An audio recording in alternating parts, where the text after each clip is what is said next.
COVID-19.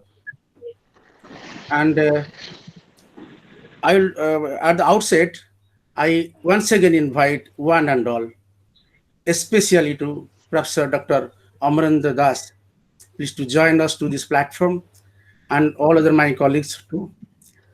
And will not consume much of time because there are other problems. Most of the students are staying in the rural area. They have other technical issues, network. So we'll try to cut short the program within 1.5 hour. So uh, I would like to request Principal Sir to give the welcome address. Principal Sir, please. Very good morning to everyone. Revered resource person, Dr. Amarendra Das, esteemed HOD, Department of Economics, Prabhat Kumar Samal sir, and other staff of Economics Department, respected staff of this college, respected participants, teachers from different colleges in Odisha, and my dear student participants. It is a great privilege for me to be part of this webinar organized by Department of Economics of GC College, Ramachandrapur, Jajapur. During this COVID pandemic, we all have seen the impact of COVID upon this human society throughout the world, especially its effect upon financial sector. In this regard, this webinar is very important as the today's topic of discussion is fiscal management of Indian states during COVID-19. We have the honor of having an expert from Niger, Dr. Amarendra sir. So on behalf of GC College, I welcome heartily Dr. Amarendra sir to this webinar. I also welcome all the teacher participants and students participated in this webinar. As the time is short in this online webinar, so I am not taking much time, and we will just wait to listen to our expert. So I am ending here. Thank you all. Thank you, sir, for your short briefing rather, because of time is short and we have to manage. So now I request Professor Pragya Sucharita Das to give a guest introduction. Pragya, please. Thank you, sir. Sir, I am audible? Yes. Thank you, sir. Thank you. First of all, a very good morning to all of you. Now it's my privilege to deliver the brief introduction about the panel member. It's my honor to introduce Professor Shantanu Jaina sir, the principal, Gopabandhu Choudhury College, Ramachandrapur, Jajapur. He is a Ravensavian. He has completed his master's degree in physics from Ravensa in the year 1987. Then he has completed his master in philosophy from Utkal University, Banivihar in the year 1989. He joined in this college as a SSB sponsored lecturer in physics in the year 2000.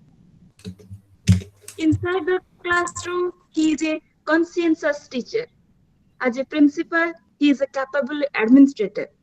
As a man, his heart is full of human kindness. And I thank him to support us wholeheartedly to arrange this seminar, this webinar.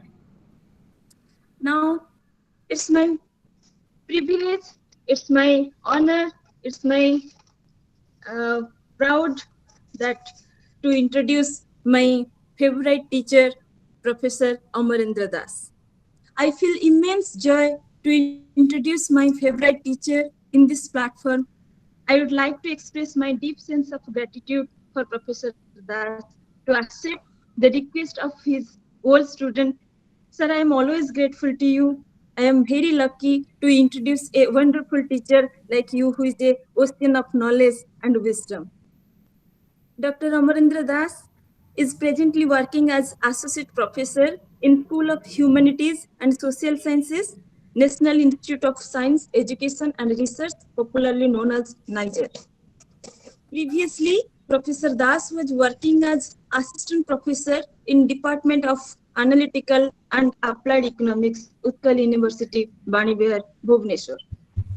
Apart from teaching experience, Sir has performed a great role as Deputy Director in 14th Finance Commission, Government of India, New Delhi. His specialization area are natural resource management, environmental economics, public finance, etc. This session will be more interesting to know about Professor Das' academic career, creative writing, and publication. Sir has achieved his doctorate degree from Center for Development Studies, CTS. He has a number of publications in International Journal of Repute and Economic Political Weekly. One of the best paper found in Springer is Turnaround in Maternal and Child Healthcare of India, Role of Institutional Innovation and ASA in Inclusive Innovation, Evidence and Options in Rural India. Among the papers in Economic and Political Weekly, Silver Lining in Odisha's manufacturing industry and challenges in ensuring elementary education for all are very informative and widely accepted. The meeting will not, the webinar will not end to know about Professor Prabodh Kumar Samal sir. Sir, it's my privilege to introduce Professor P.K. Samal, head of the department. He is well known for his personal dynamism. He has joined in this college in the year 1989. He has completed his master's in philosophy from Ravenshaw University, Cuttack. He is he is an amazing teacher. He is an accomplished singer. He is well known for his good cultural strength. In fact, he is a great organizer. With this, I want to introduce my all the colleagues, Dr. Himani Malia, who has completed his post PhD degree from Fakirmon University, and now it's turn to introduce Professor Sanghamitra Jana Madam and Professor Amita Samal Madam. Now they are working with us wholeheartedly to reach the Department of Economics to the high level. With this, I would like to invite Professor Samal to take forward this session. Please, sir. Thank you, Thank you. Pragya. Am I audible? Hello? Yes. Uh, uh, am I audible to everyone?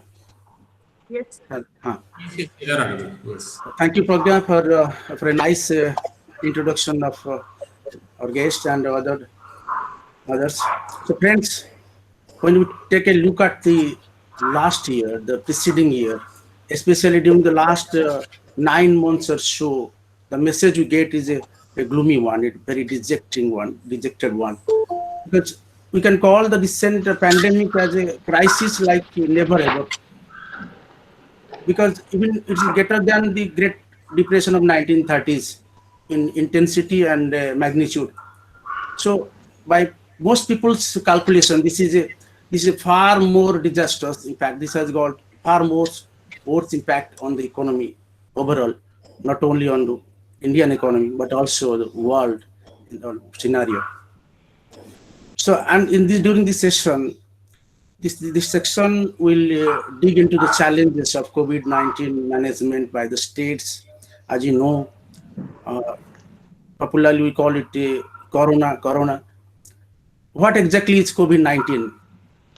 For the sake of the students, because most of the teacher friends might be knowing what is Corona, what is COVID-19. This is an acronym that stands for Coronavirus Disease of 2019. The name was given by WHO, World Health Organization. For the disease caused by the novel coronavirus SRS, severe acute respiratory syndrome COVID-2. COVID-19 is an acute respiratory illness caused by fever, cough, dry cough, shortness of breath, and other implications, pains, and nasal congestion. Then in some cases, in some stray cases, diarrhea also, sore throat, nose, and the incubation period is the time of infection and appearance. is up to 14 days, as you know. And the coronavirus is the kind of common virus that causes an infection in your nose. This is not this is most coronavirus are not so dangerous. And according to in the early 2020, after particularly after December 2019, after the outbreak in China, the World Health Organization identified SARS-CoV-2 as a new type of coronavirus, which is part of a fast spreading capability. The outbreak quickly spread around the world, and the virus that causes is mainly transmitted through droplets. There are diseases which are caused by bacteria, by algae and fungi, and by viruses. Most of the diseases that are caused by bacteria and other algae and fungi are not so fatal, not so dangerous. But there are certain viral diseases which has no cure. Certainly, we try to develop a vaccine for that so that we can prevent the disease, not actually exactly cure, like your HIV virus, then Ebola. There are so many the dangerous virus. But this is a virus. Why this has really created a chaos all over the world? The reason is that it spreads through air, it spreads through contact and quickly fall on the doors, and the through sneezes, through exhales, through coughs. So these droplets are too heavy to hang in the air, so they quickly fall down on the floors and the surfaces. So you can be infected by breathing the virus if you are within the close proximity someone who has COVID-19 or by touching contaminated. So anyway, I'm not going to talk. I'm not an expert on health. Or I'm not a doctor, physician, but this is a briefing on what a virus can do and how dangerous can it be. But along with its unprecedented human toll, some 1.9 billion people have suffered death, and what to speak about the number of persons afflicted by this dangerous virus. This virus has triggered a deep economic crisis. The whole world, even the best of the best country like most developed and advanced country like America, Australia, and Canada, they are also suffering. So I told you that this is more dangerous than the Great Depression. So far as economic impact and consequences are concerned, this is more dangerous than any other. Even the recent slowdown of 2008 and 9. So the COVID-19 pandemic actually has cast a long shadow of uncertainty. It is now not clear how long it will take to restore normalcy and bring back the environment in which we are earlier existing.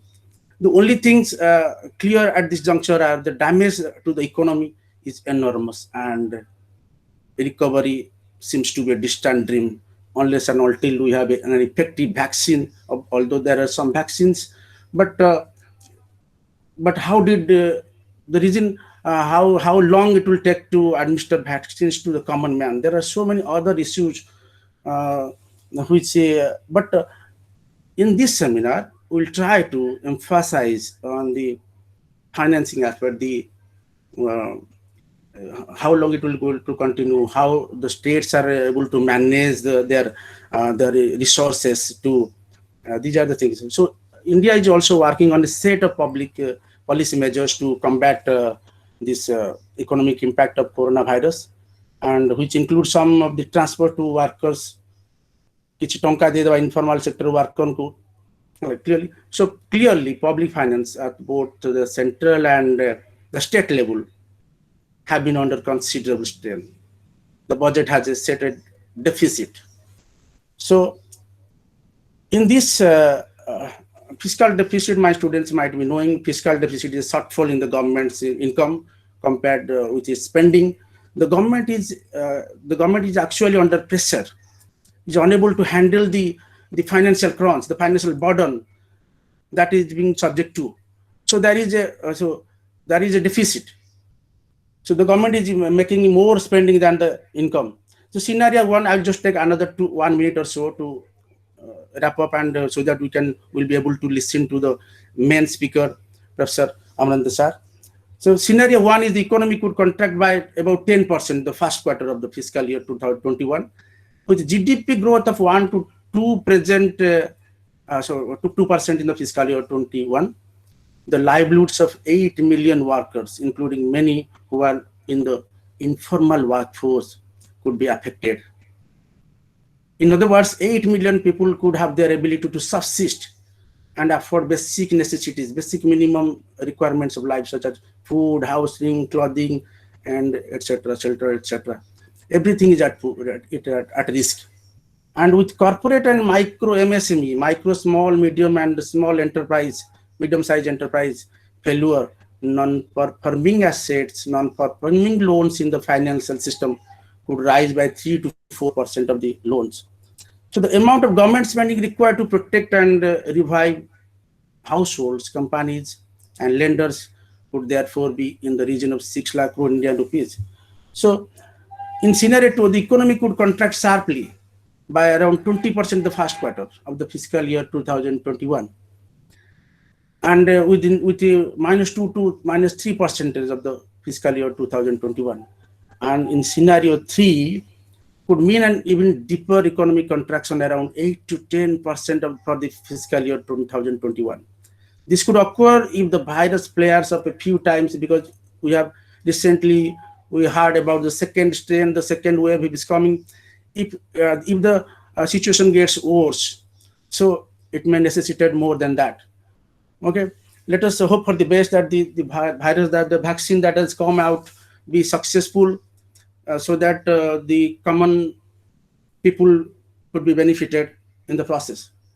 But an effective COVID vaccine is just a first step in ending the pandemic. But the problem is that there are other barriers to equitable access. How to ensure that if at all the vaccine is available, it could be rolled out to fairly and efficiently to a larger section of the people, and that too as quickly as possible at a large scale. One single vaccine, the second thing is that one single vaccine will not get out of this predicament. Because COVID-19 is going to stay with us for long. It's not going to go away. So what we need is an arsenal of tools. We need vaccines, we need therapeutics, we need diagnostics, so that we can prevent, identify, and treat COVID-19 cases in a variety of population. So let us hope for the best. Let us work united. Let us, and this because this virus has affected our living style, the way we interact, the way we produce, consume, socially interact, everything. The corona has affected almost every facets of our life. So that's why it is dangerous. There may be more lethal viruses, more dangerous, but to me, this is the most dangerous of all. So with this, let me conclude this keynote address, because you have to listen to a very special guest in this occasion, Professor Ramachandra Das, leader of Faculty of Niger. So please, sir, I took some more time than expected. Please, sir, it's your turn, sir. Please, sir, please. Okay. Am I audible? Okay, sir. Give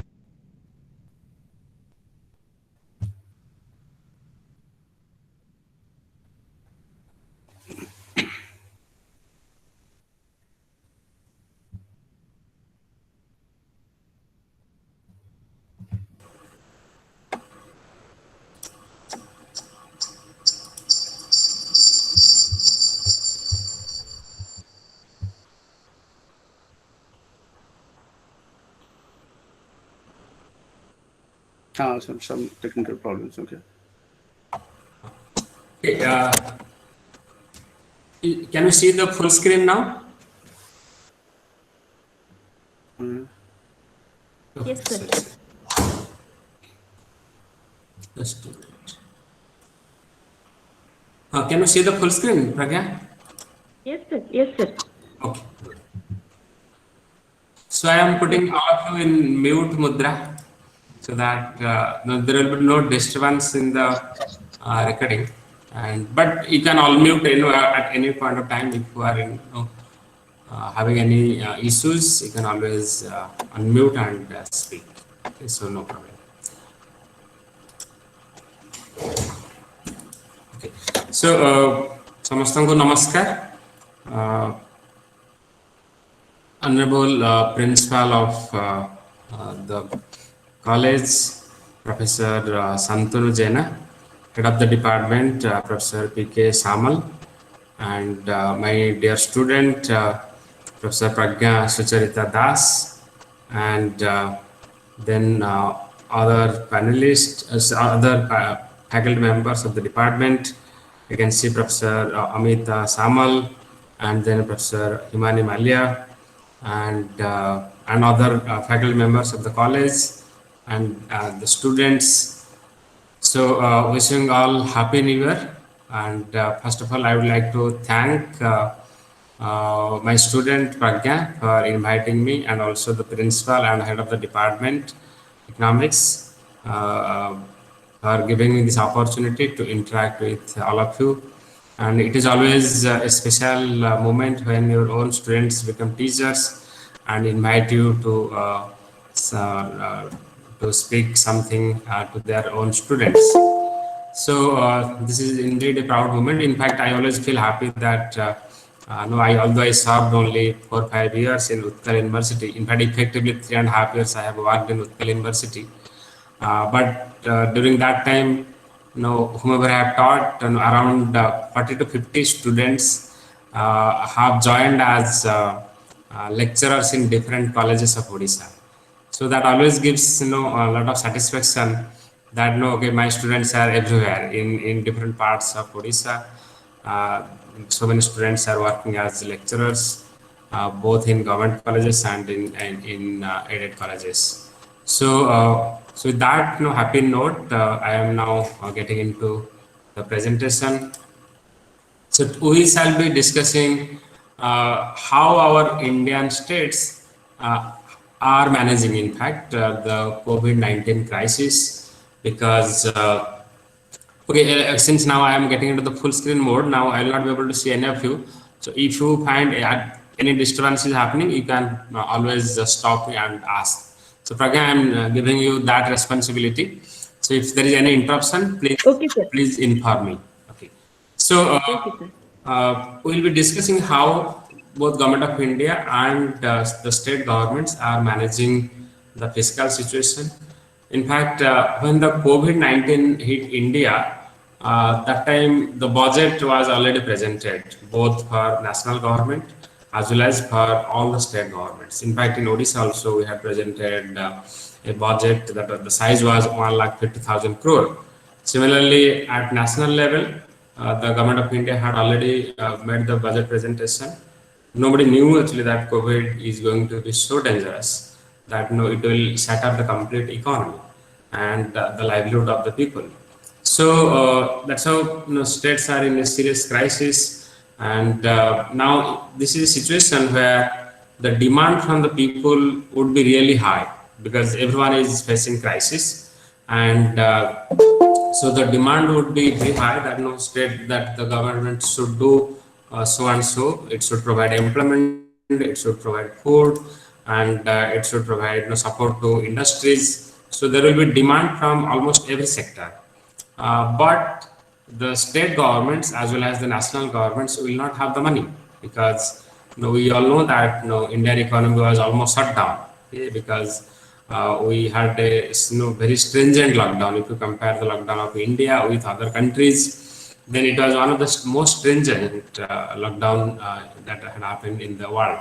So that way, on the one hand, the economy is not functioning, and on the other hand, the requirements are very high.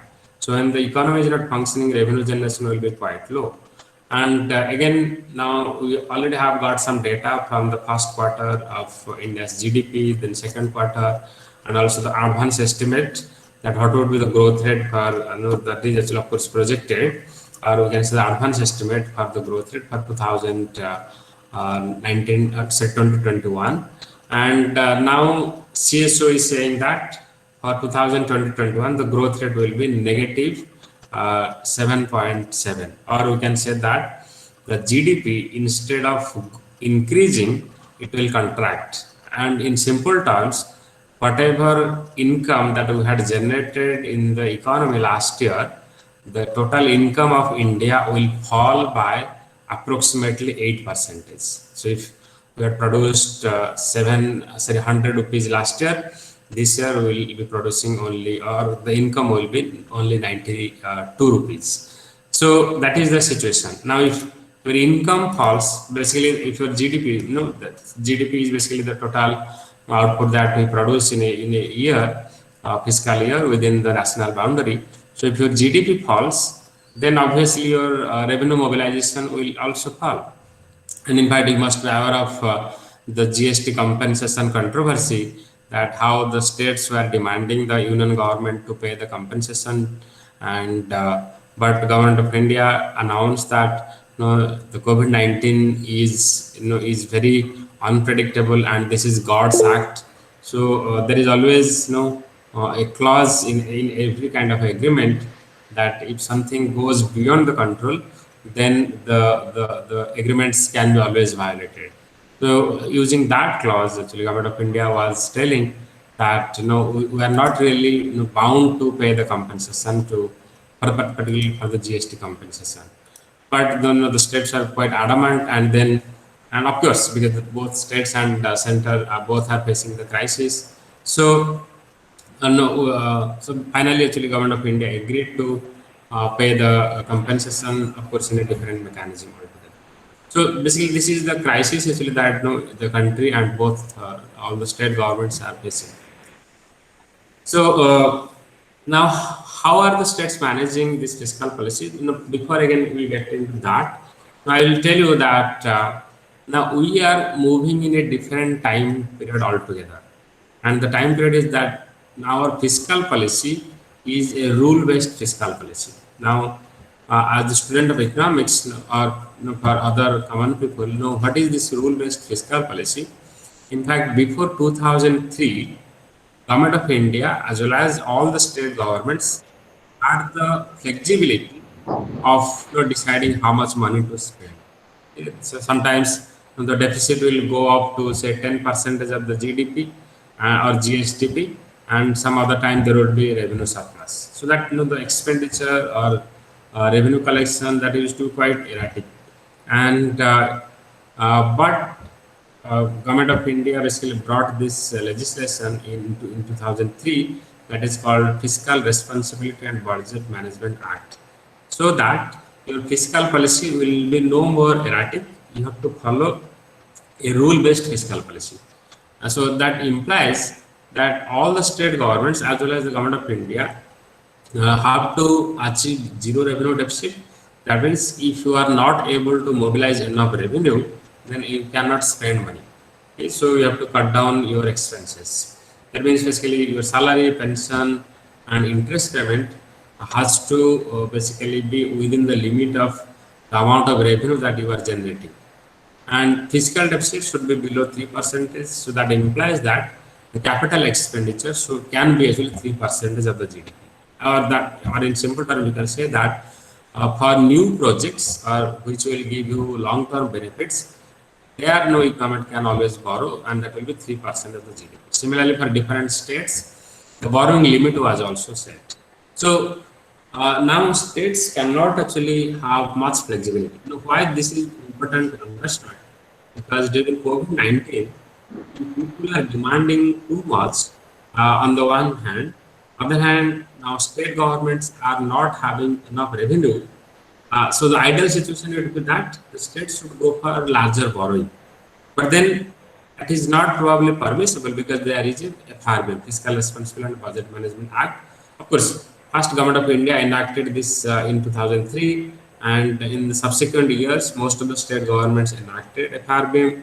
So since this law is in place, states have very limited flexibility. Of course, when the lockdown was announced in the country, the finance minister announced that states can borrow 2% extra. That means instead of having 3% fiscal deficit, the states can borrow up to 5% of the of their GSDP.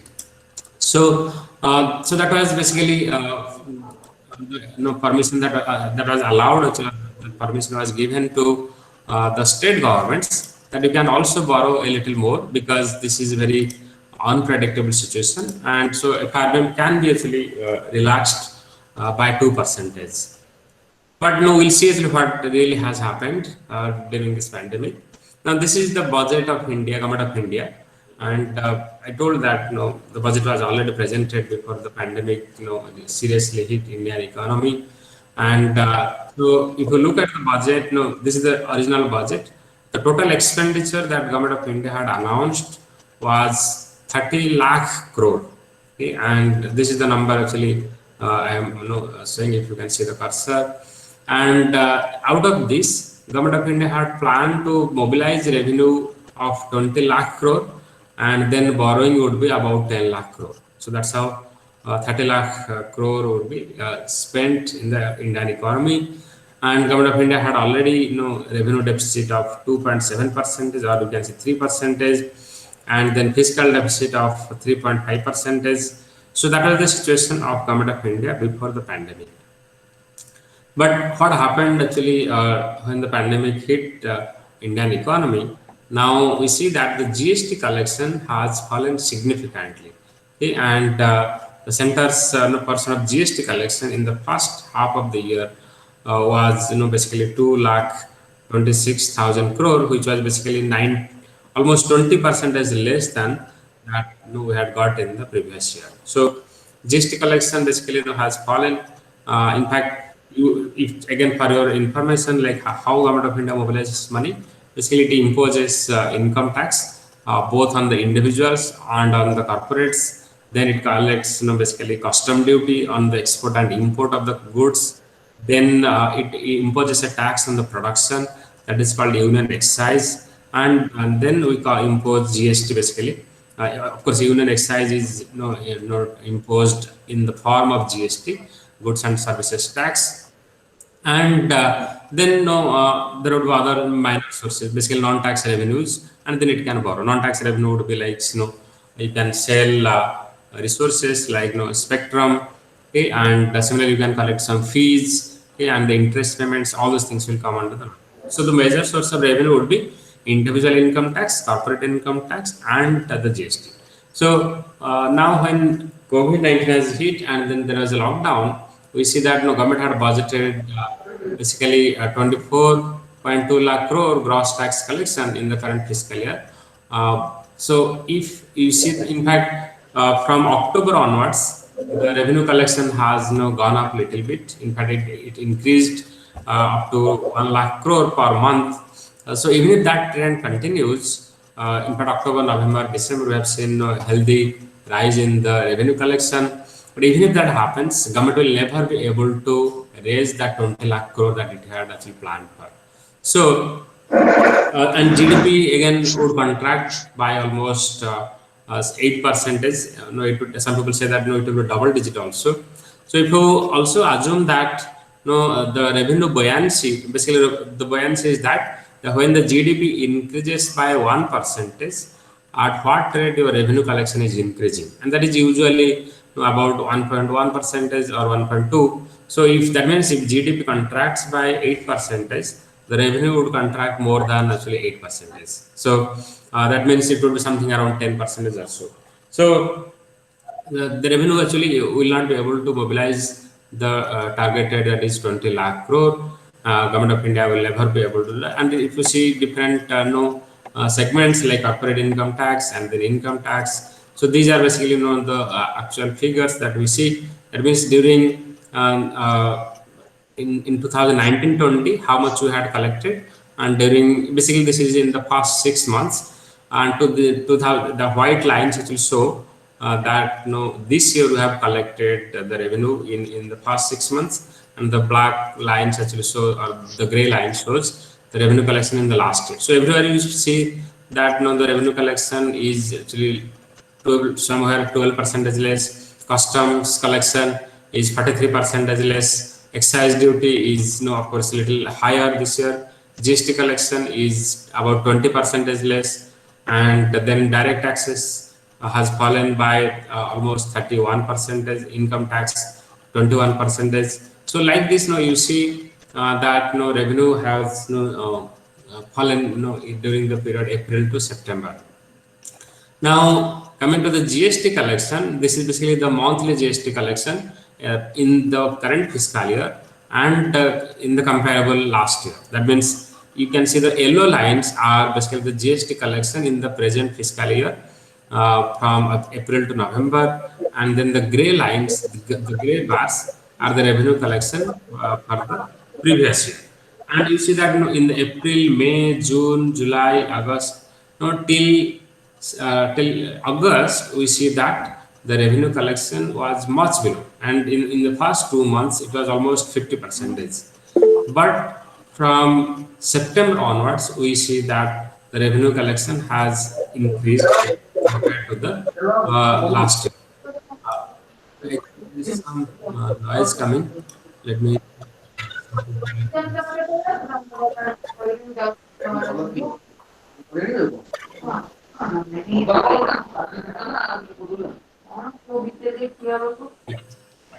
Uh, I request everyone to please stay muted so that we can listen clearly. Otherwise, no, it will be a problem. So don't unmute yourself. And if you do that, then we will have problem.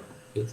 So okay. So as telling that the GST collection has fallen in this fiscal year, and up to basically in the first 4 months, the revenue collection was much lower than the last year revenue collection. Then we'll move to now the states. Okay, now coming to the states. Okay, let me, since I was talking about the GST compensation controversy, I think let me explain that a little bit. Now here GST collection has fallen. Now what is this GST collection controversy? In fact, when GST was implemented in India, the finance in fact, you must knowing that we have a GST council where we have the finance minister as well as all the government of India finance minister and the finance minister of all the states are member of that GST council. And it was basically decided that states will implement GST, and if any state suffers a loss, then they will be compensated. Now, how do calculate the loss? The loss will be calculated like this: that when the GST was implemented, basically you calculate the growth of revenue under your indirect tax in last 5 years, and now you also assume that the same trend will continue in the coming years. Okay? And so suppose Odisha's revenue was growing, indirect tax collection used to grow at 10% or 20% per year. Now, before the GST was implemented, then when GST, after that also we assume that the GST collection should also grow at 20%. If Odisha does not get that rate of revenue, that means 20% growth in every year, then we consider that Odisha has suffered a revenue loss, and in that case, the shortfall amount will be compensated by the government of India. Now, how to compensate? For that, government of India is imposing a surcharge, cess. Basically, we are imposing a cess, GST cess. That means whoever is paying GST, that everyone will again pay some cess extra amount, and that goes to a separate. That cess cannot be distributed among the states, and it will be kept in a separate account. Now, whichever state has suffered a loss, now that state will be compensated from that GST cess that we have collected extra amount.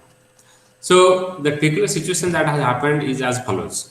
Now, before the COVID-19 hit Indian economy, the government of India used to mobilize huge amount of GST cess, and the compensation that it used to give to states was less than what it used to get as GST cess. So that means Union government made a profit out of GST cess during the normal time period, almost 3 years actually, when GST was implemented. For 3 years, the government of India made profit. But when COVID-19 hit Indian economy, finance minister announced that this is a God's act and now we are not bound to pay you the compensation because our GST collection has fallen. So now the same time, what happened? The CAG actually came up with the report that see during the last 2 3 years, no, you have made so much of profit. You had imposed GST cess, and that's why you have made so much of profit.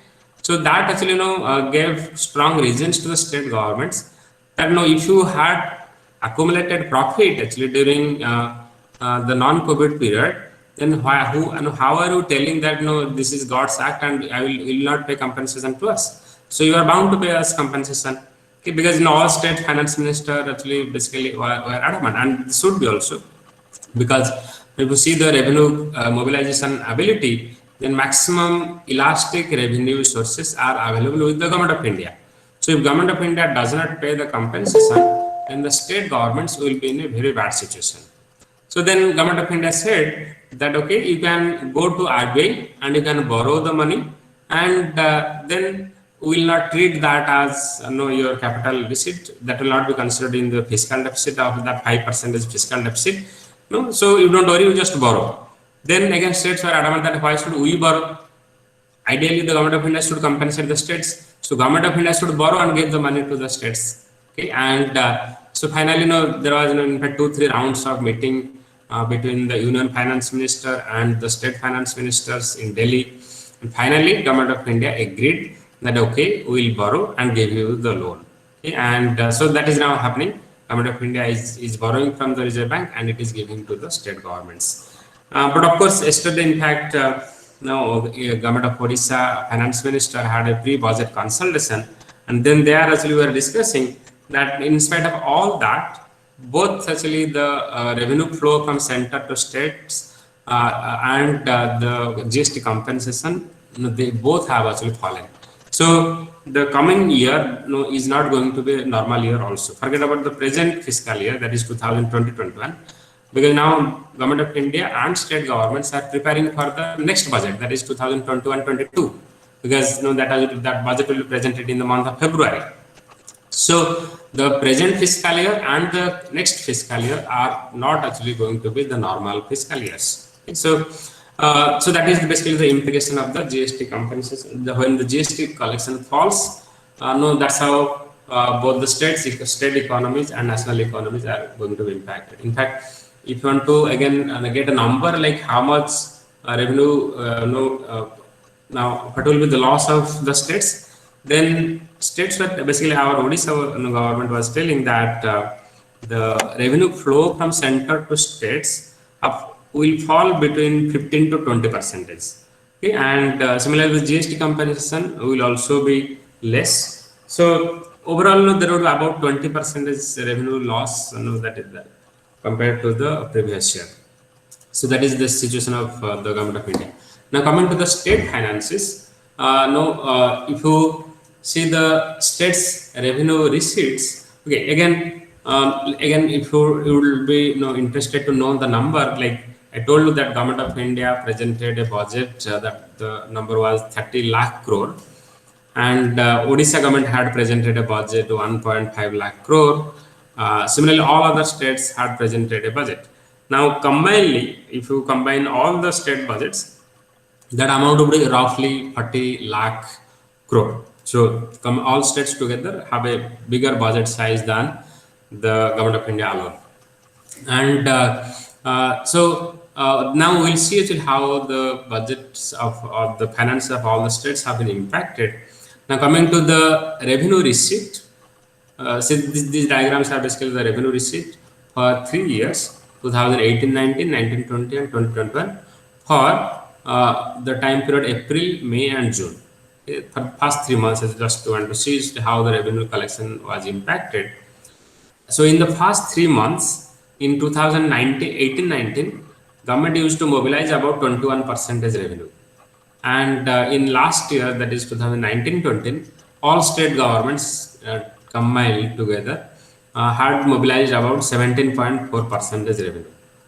But in the present fiscal year, that is in the past 3 months, April, May, and June, all the state governments could combinedly mobilize only 13.3%. So that means if you compare between 2018, 19, and 2021, then almost 7% is fall.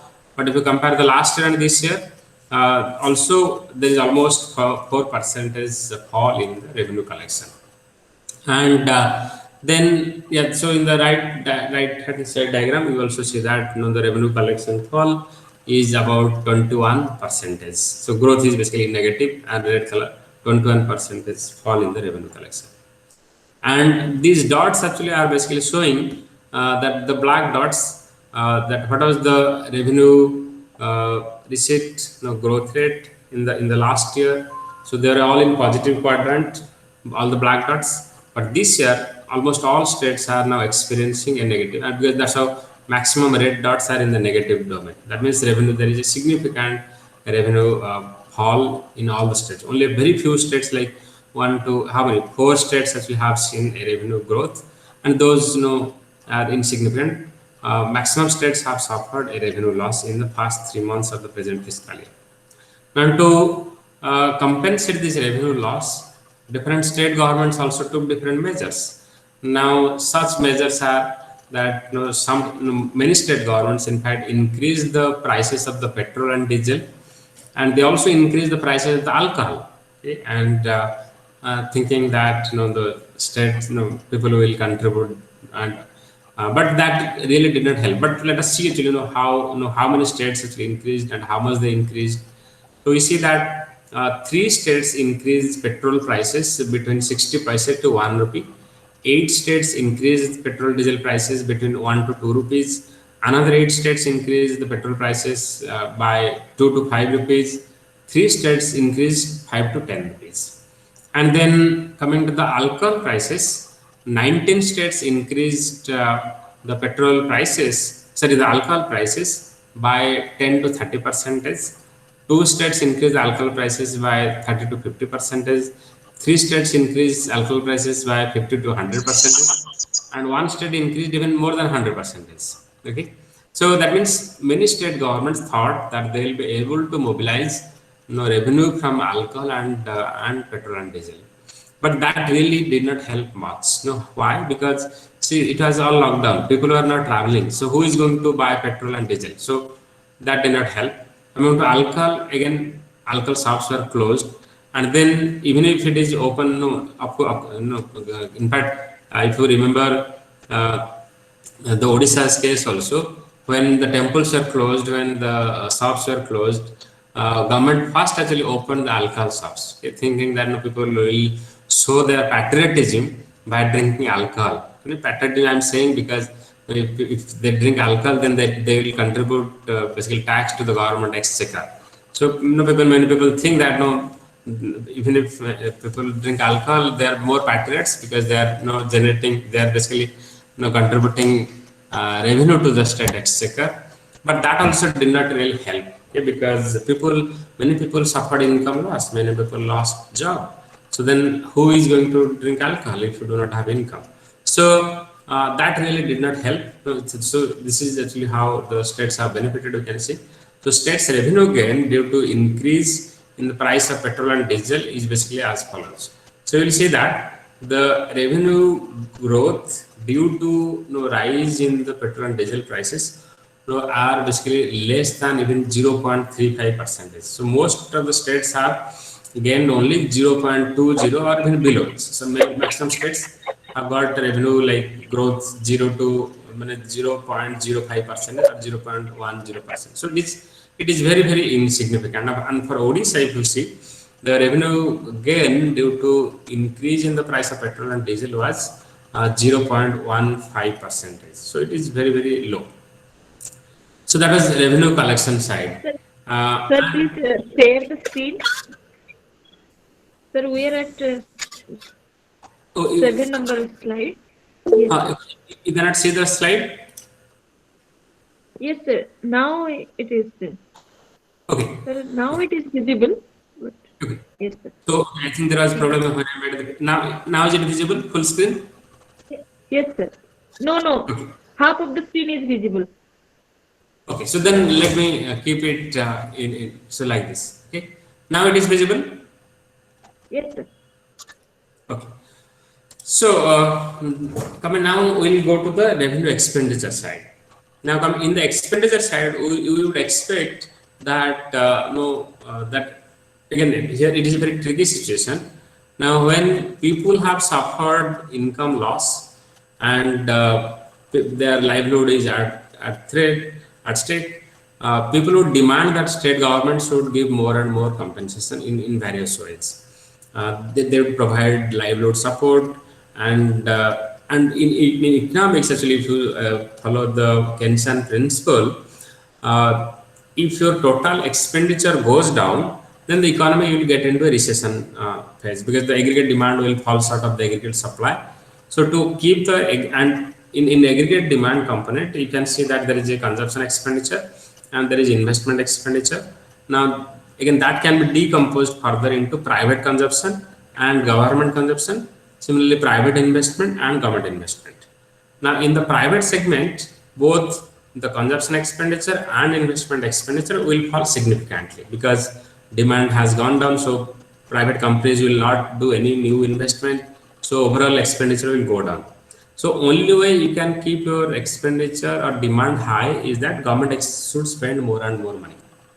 But we have already seen that revenue has fallen. So this is a very tricky situation that you do not have money to spend, but if you do not spend, the economy will get into crisis. It will get into recession phase. So we'll see actually now how the states managed, okay? And we see that the revenue expenditure of the state has actually in fact gone up from last year. In the past 3 months it was 17.9 percentage, and this year it has gone up to 19 percentage. So we can say 1 percentage increase in the revenue expenditure, and so there is a growth of 11.7 percentage in the revenue collection. So the right hand side diagram shows the growth in the revenue expenditure. Now, coming to Odisha, actually, in fact, of course, here I am not showing the Odisha as a specific issue, but then if I again have to show Odisha situation, Odisha, in fact, did not spend much. In fact, it has maintained revenue surplus. That's how I had written an article in Dharitri, and the title was Mahamari Samayare Daridrara Sanchaya. What Odisha government has done is that Odisha has maintained revenue surplus during this during this COVID-19 crisis.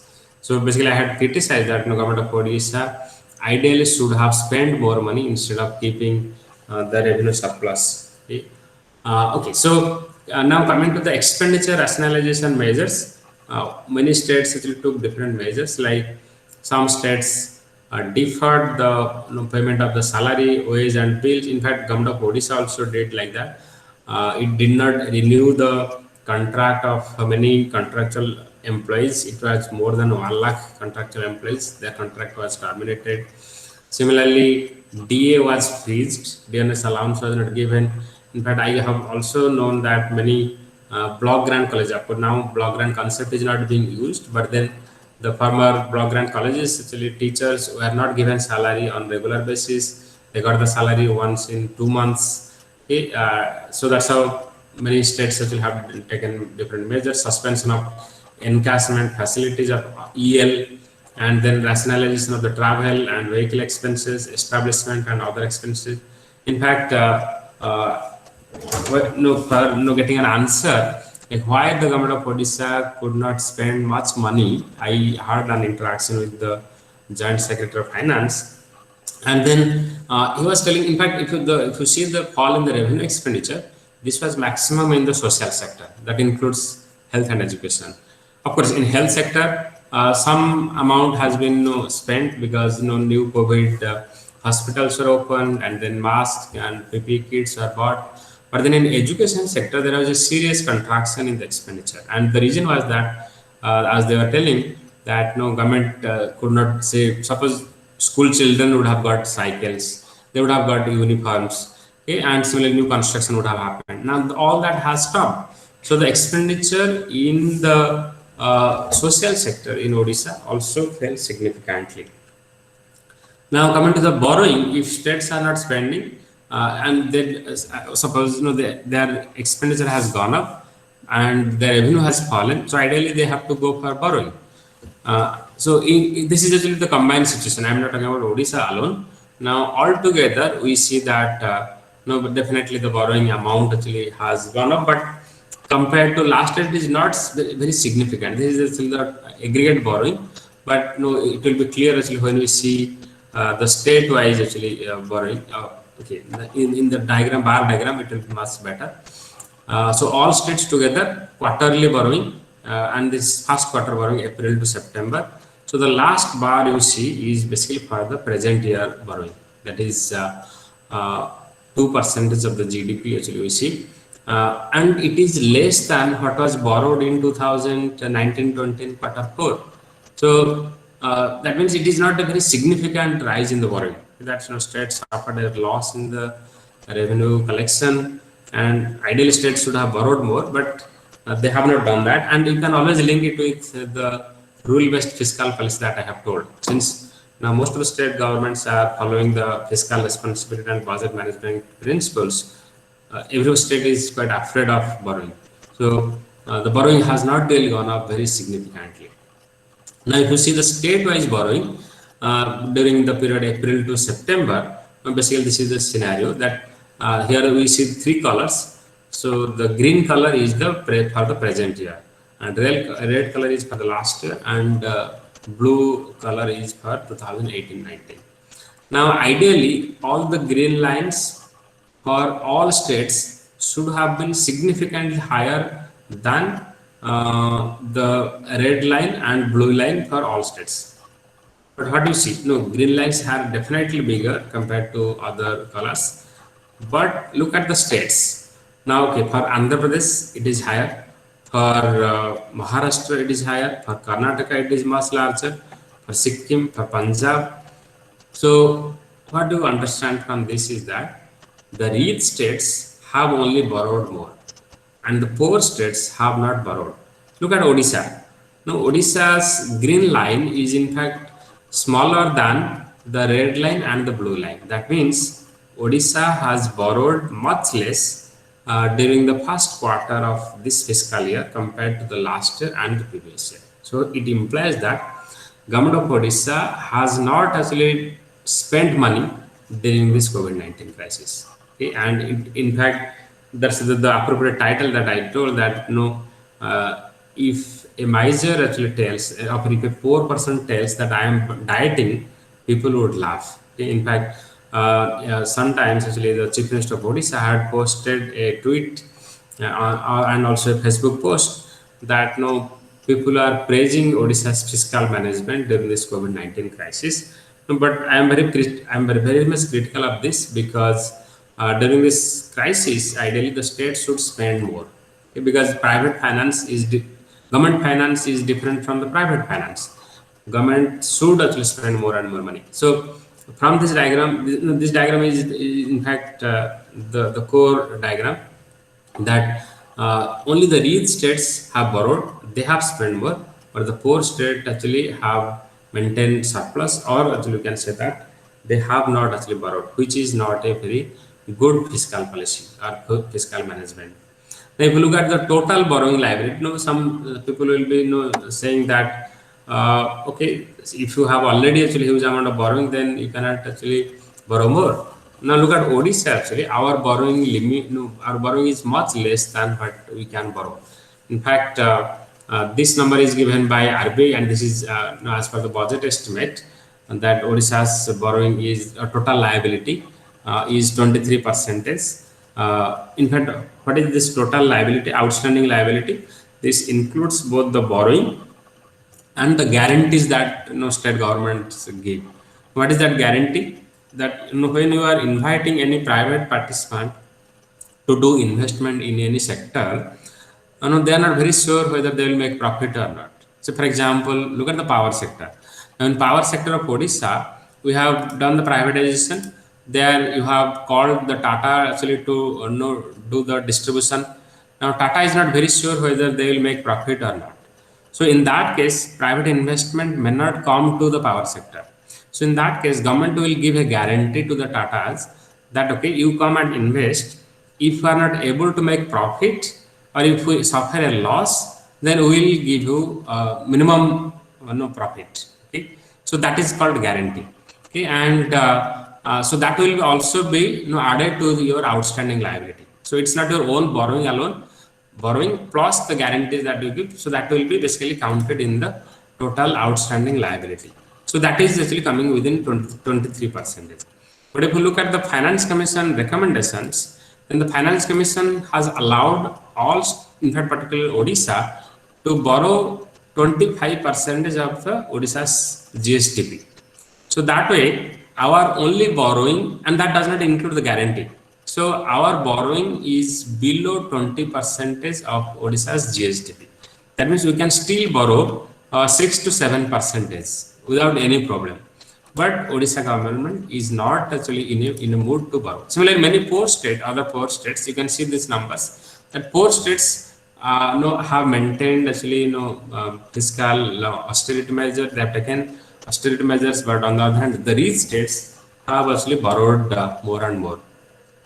Now, looking at the investment in CSF and GRF by states, what is this investment?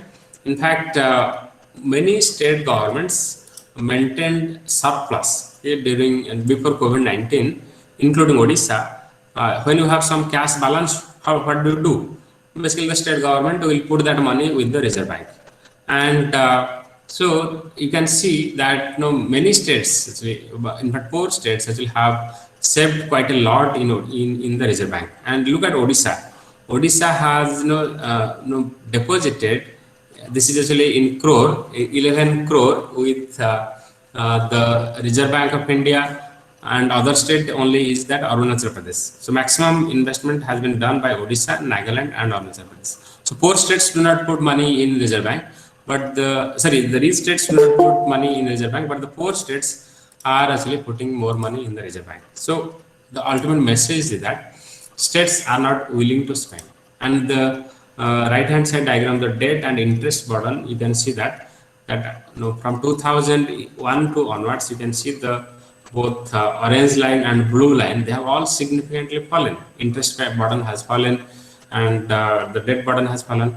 Again, I will take you back to February 2020, when the finance minister presented the budget in Odisha. The media people actually covered the reports that every citizen of Odisha, including a child of Odisha, has a debt burden of something like 18,000 rupees. Okay? So what does it mean? So that's what it's too much borrowing. That's what people actually criticized. That Odisha is borrowing too much, and that is not good. But media did not report that the per capita income of an average Odia is 1,05,000 rupees. So if your per capita income is 1,05,000 rupees, it is not a problem to borrow actually about 18,000 rupees, because you can always pay it back easily. Okay. So when you look at the borrowing, and I told that public finance is not like the private finance. Private people can go bankrupt, but government, in fact, when you teach in classes, in the first class of public finance, you would be discussing the difference between public finance and private finance.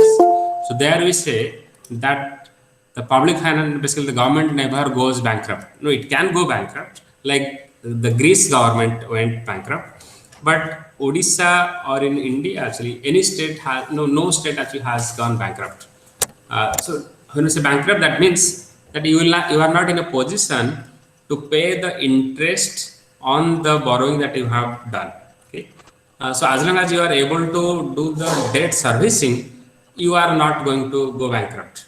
And that way, neither Odisha nor any other states or Indian government are actually going to go bankrupt, because our growth rates are much higher. And the rule says that if your growth rate is higher than the the rate of interest, then this is sustainable borrowing. And that way our growth rates are always 8 to 9% or more than that. And your interest payment is about 6 to 7%. So if your interest payment rate of interest is less than the growth rate, then your debt is sustainable. So that way, ideally, actually, to achieve faster growth, the states should borrow more and more, but that is not happening. Now coming to the provisions that actually Government of India and Reserve Bank did to cope up with the crisis, fiscal crisis due to lockdown and COVID-19, was that states were basically allowed actually to take wage and means advance. Okay, and in fact, RBI has said that states have been accumulating sizable cash surplus in recent years in the form of intermediate treasury bills. I have already shown you that. And government, basically the Reserve Bank allowed the state governments to take wage and means advance. What is wage and means advance?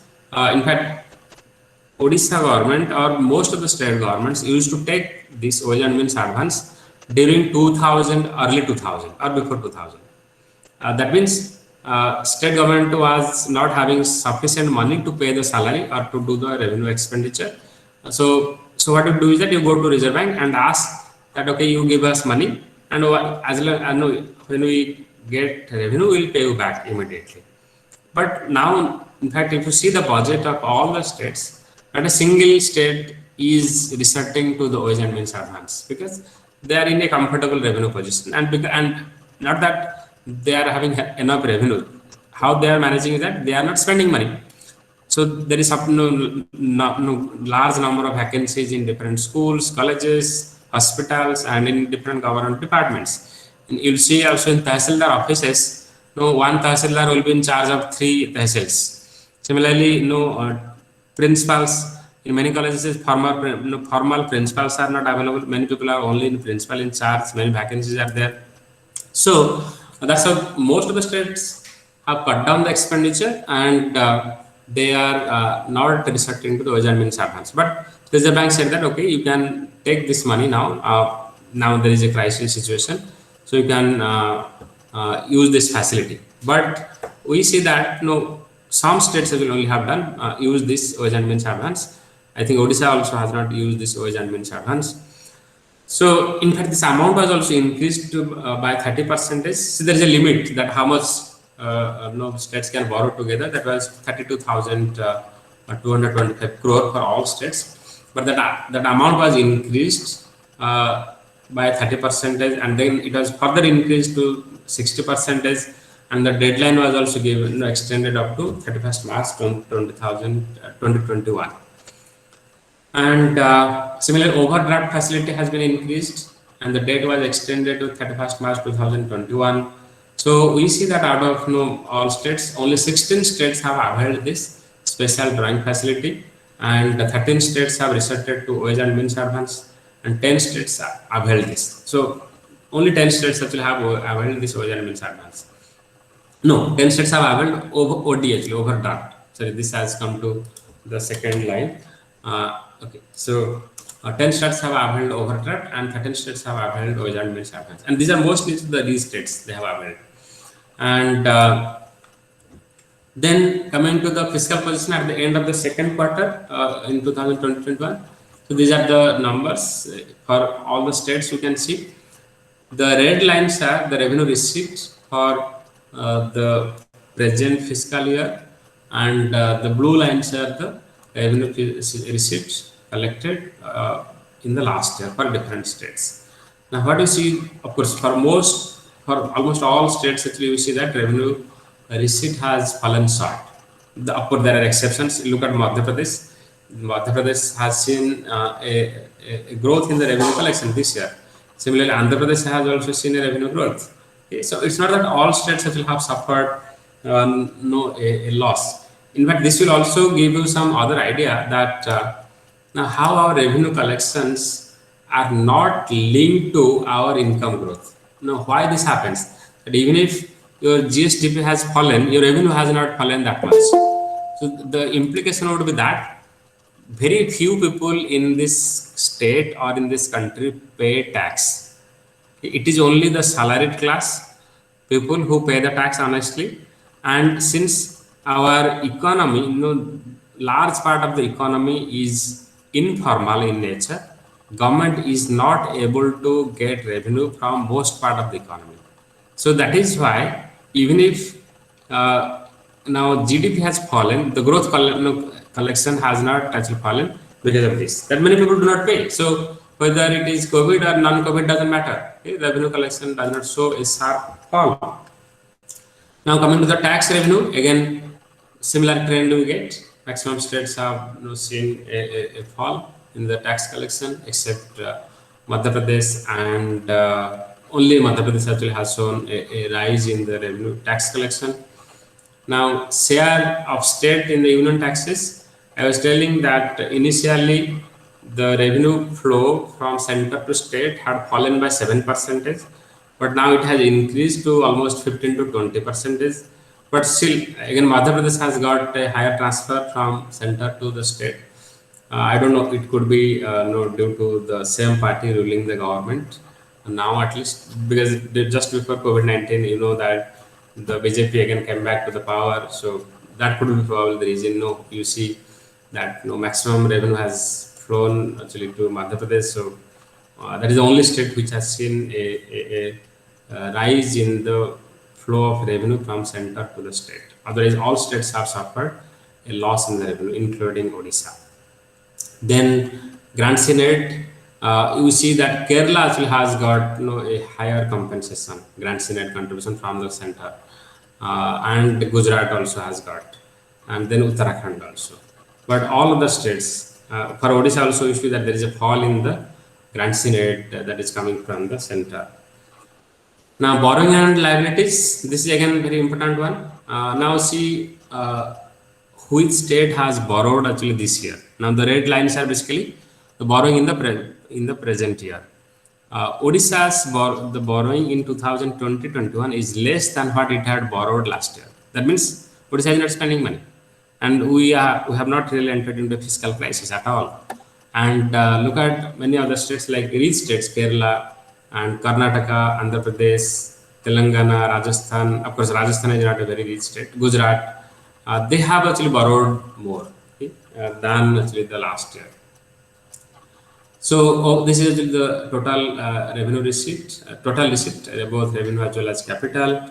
Now we see that for only a few states, the total receipt is higher than the last year.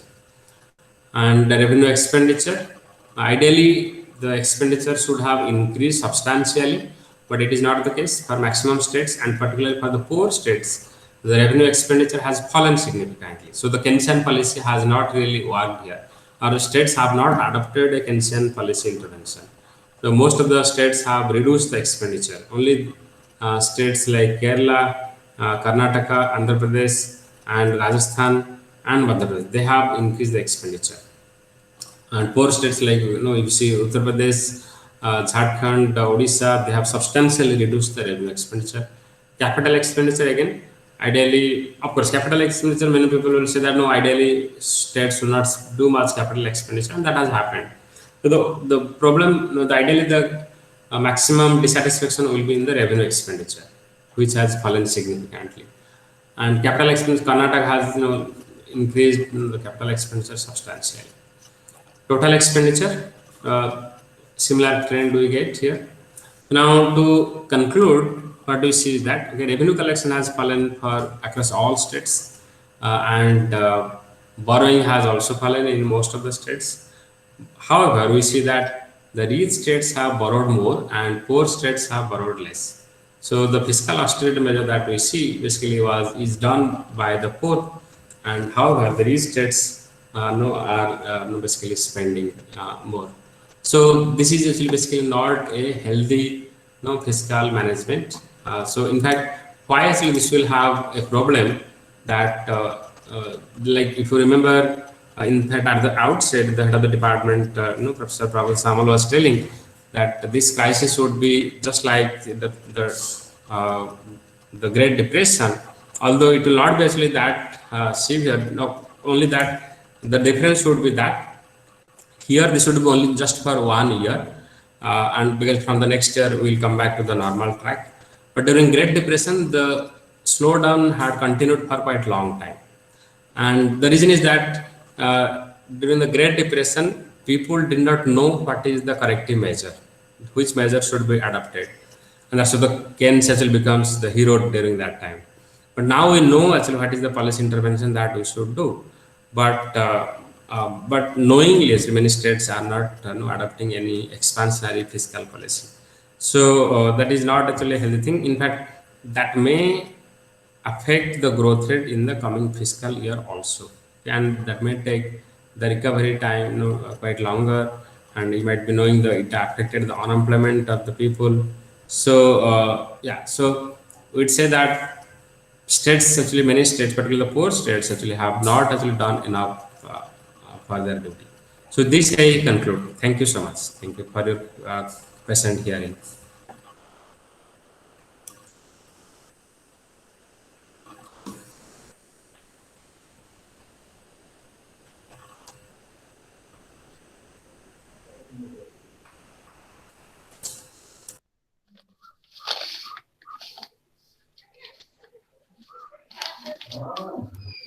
Hello. Yes, sir. You are Hello. audible. Hello. Am I audible, sir? Hello. Yes, sir. You are Yes. clearly audible. Yes. Thank you. Thank you for a very elaborative talk on the COVID-19 and the fiscal management on that. Thank you very much. And right now we'll have an interactive session. If any of the participants would like to interact or put questions to our resource person there at their liberty, they can ask. We want to put out. So any of my teacher friends, I'm able to see many of them now on the screen. Uh, if anybody, Professor Gagan Beura is there, and others are there. So anybody who would like to put questions relating to this topic, please. They can unmute themselves and ask questions.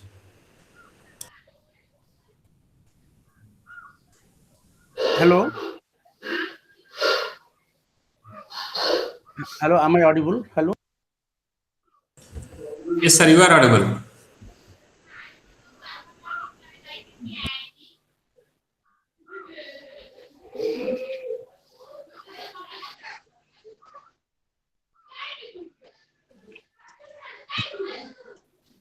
Hello, hello, hello.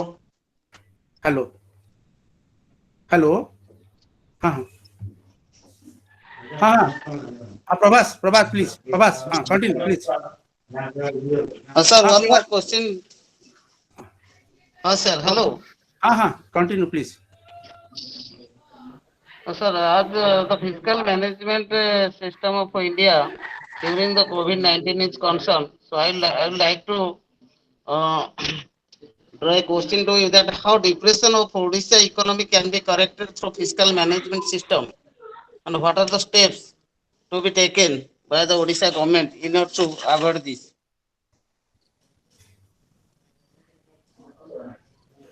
Okay, should I answer now or okay? I think I can answer immediately this question. So I I think was joined late. can you hear me? Yes, yes, please I sir, was continue. joined late. Okay sir, So please continue, please answer back sir, please. I was telling that ideally the state government of Odisha should have spent more, but what it has done is that it has maintained revenue surplus, and it has reduced both capital expenditure as well as revenue expenditure. Of course, there are again people who justify this that no state did not have enough revenue, and most of the government offices also were no, government offices were closed down. So how will they spend? But it cannot be an excuse because now every state is a welfare state, and particularly looking at the plight of the migrant workers, when they came to our state and they waited for a couple of months thinking that some opportunities will be provided here, but nothing of that sort happened. And giving rice and all that thing that government used to do in normal time also. So during COVID-19, what has it done? Okay, we can say that no, it provided, no, it opened new COVID hospitals and all that. But that's not sufficient. Ideally, it should have provided actually more employment opportunities, and government could have no thought actually to start new employment. New employment opportunities, but that did not actually government did not do this. So that way, if I don't know actually Odisha's GSTP data has not yet come out, so we do not know how Odisha's growth has been impacted. But in Odisha Economic Association, we had done some estimate. So we had projected that the Odisha economy will basically shrink by 16 to 17 percentage. Okay?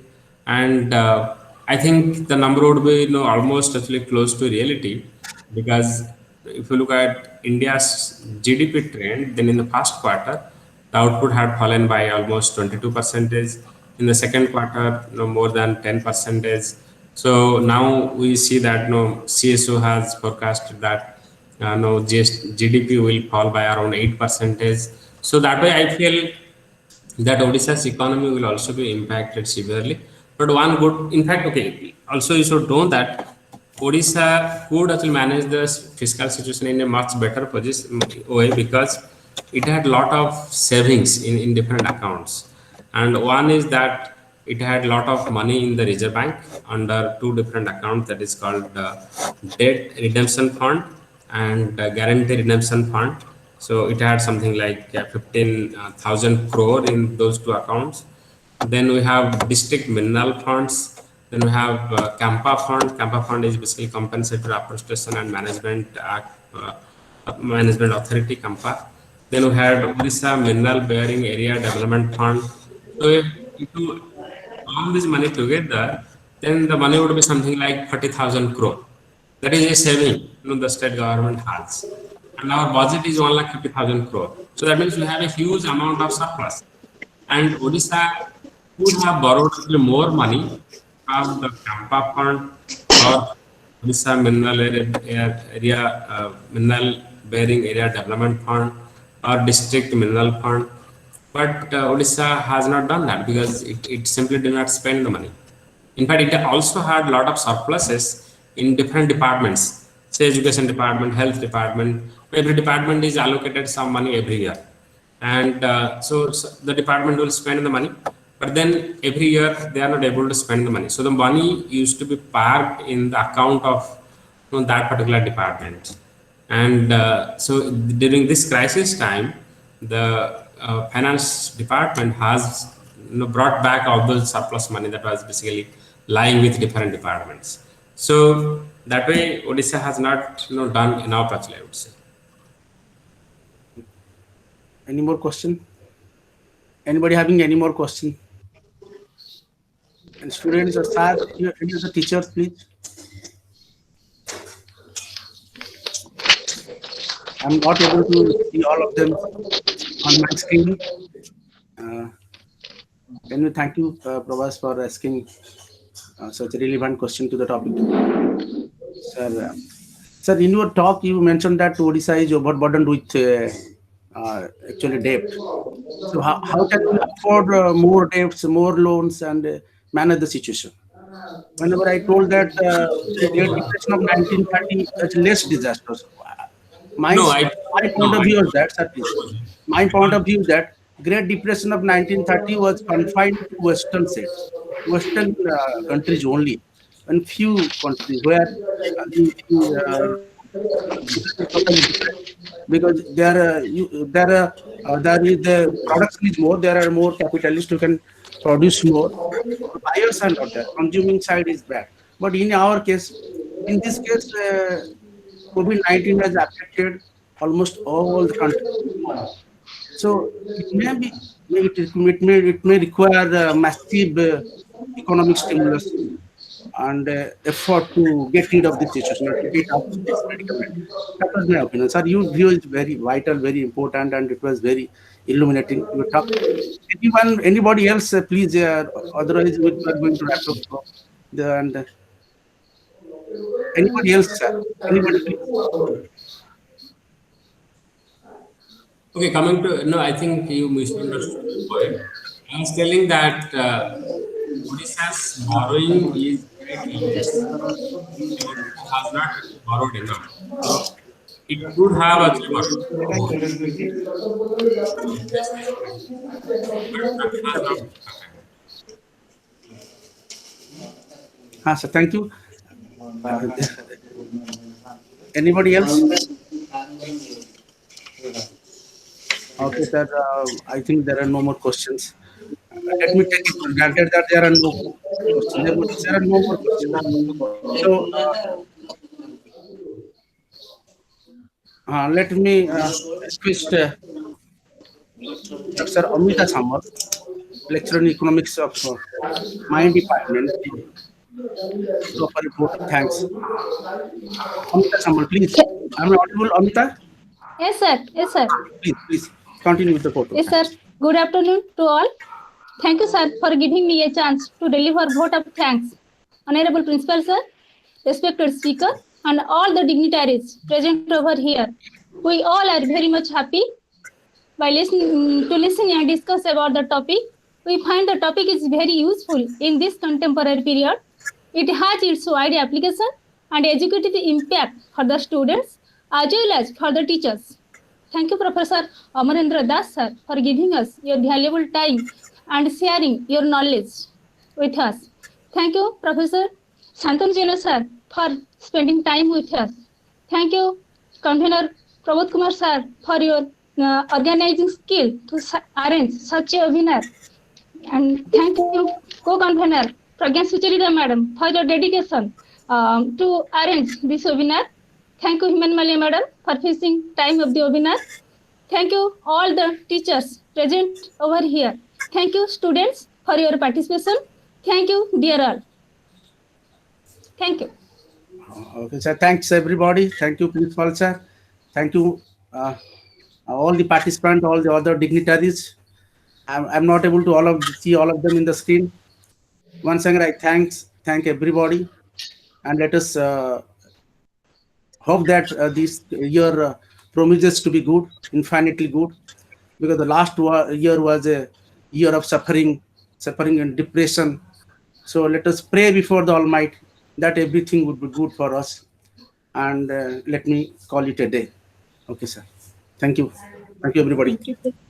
Thank you so much. Thank you, sir. Thank So you, sir. much. Amit, sir. Thank you. Uh, thank you so much.